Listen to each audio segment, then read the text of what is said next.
Ladies and gentlemen, when 9/11 took place, I was in Islamabad. I got a call from a television journalist from London, and he asked me a question. He said, Imran Khan, aren't you ashamed of the terrorist attack in New York? I'm sitting in Pakistan. Attack takes place in New York. There's no Pakistani involved. And this man is asking me to be ashamed of something because I'm part of 1.3 billion people. Political struggle was being given a religious name. How could an event like 9/11 take place? And there was never any inquiry into the root causes. Why did those people blow themselves up? If anyone tried to ask the question, they were accused of appeasing terrorism. They were accused of justifying terrorism. George Bush went on television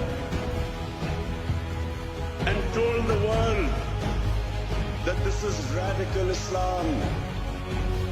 They want to take over the world. They hate our way of life. They hate our freedom. They hate our democracy. They are like Nazism. This is a new philosophy like communism.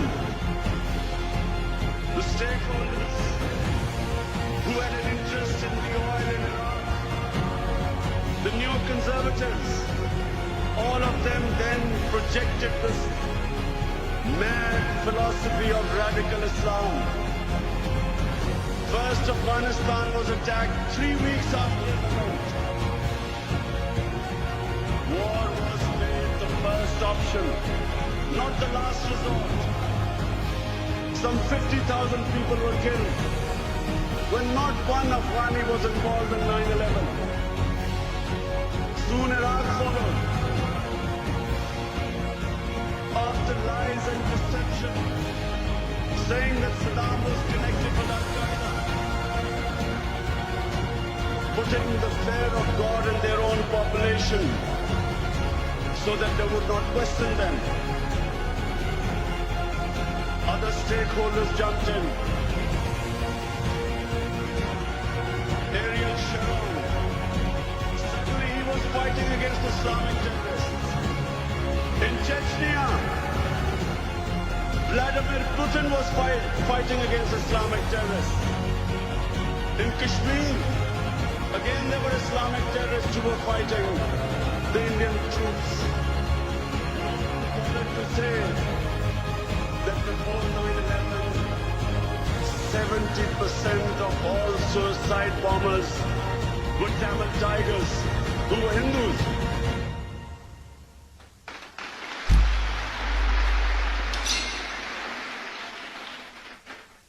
No one ever blamed Hinduism for the guerrilla warfare, terrorist struggle, freedom struggle, the Tamils would call it.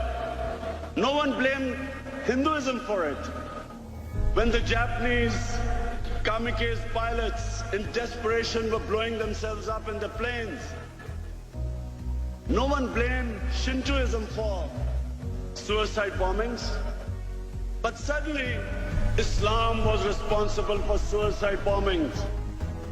Careful planning, spin doctoring brought political struggles a religious name.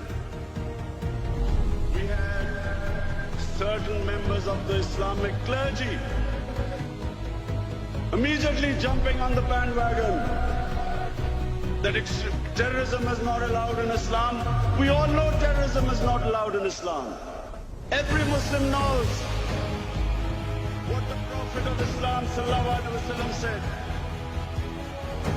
Long before the Geneva Convention came in, the Muslims were told not to harm anyone, non-combatants, women, children, elderly, not to destroy gardens, crops, how to treat prisoners of war. Not the way George Bush treats prisoners of war.